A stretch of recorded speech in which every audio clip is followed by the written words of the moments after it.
Bonjour et bienvenue pour cette nouvelle vidéo hebdomadaire des marchés.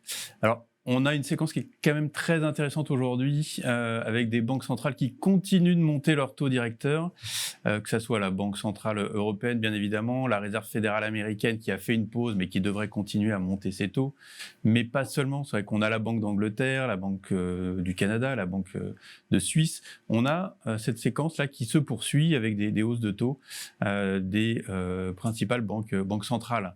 Alors, dans ce contexte-là, en fait, les taux longs ne montent pas vraiment. On a plutôt même tendance à avoir des taux longs qui rebaissent légèrement. Si on regarde le 10 ans allemand, on était plutôt autour des 2,40, on revient vers la zone des 2,30. Aux États-Unis, les taux américains sont plutôt autour de 3,75 sur la zone 10 ans. Et les taux 2 ans aussi également se stabilisent. Alors, on a quand même ce qu'il faut noter, c'est des courbes qui sont très inversées, notamment en Allemagne, où on atteint des niveaux d'inversion de courbe. Si on regarde les points 2 ans contre le point 10 ans, qui sont extrêmement inversés, à peu près 77 points de base et pratiquement 100 points de base aux États-Unis. Donc c'est assez caractéristique, sachant que ça fait plus de 30 ans à peu près qu'on n'a pas vu ce type d'inversion de courbe en Europe notamment, et qu'une courbe inversée est souvent l'annonce d'une récession. Donc voilà, il faut quand même surveiller ce phénomène qui est assez atypique. Alors, récession ou pas, ça reste la question pour les marchés.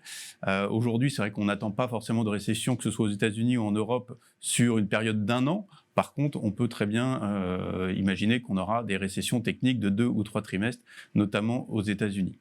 Donc voilà pour la partie taux. Donc sur la partie action, en fait, ce qui s'est passé cette semaine, plutôt une légère consolidation, avec des marchés actions qui ont plutôt tendance à rendre 1 ou 2% sur la semaine, voire un petit peu plus pour le Nasdaq. Ceci a été marqué notamment justement par cette volonté des banques centrales d'aller peut-être un petit peu plus loin avec des discours un peu au quiche, comme on dit, un peu plus axés sur la lutte contre l'inflation, et d'autre part des chiffres sur la croissance, en tout cas des données avancées sur la croissance, qui sont un petit peu moins bonnes qu'attendues, les fameux PMI, les indicateurs des directeurs d'achat, qui laissent suggérer que les données économiques, macroéconomiques, notamment sur la croissance, vont être un petit peu moins bonnes qu'attendues au cours des prochains mois. Donc des PMI en Europe et aux États-Unis qui sont plutôt décevants, et donc on a eu des marchés actions qui ont corrigé légèrement à la baisse. Alors rien de dramatique pour le moment. On reste sur des performances depuis le début de l'année qui sont très très bonnes, avec environ 13%, 13,5% pour l'Eurostoxx, et aux États-Unis on est autour des 12% également sur le Standard & Poor's. Voilà, donc des performances actions qui restent bonnes.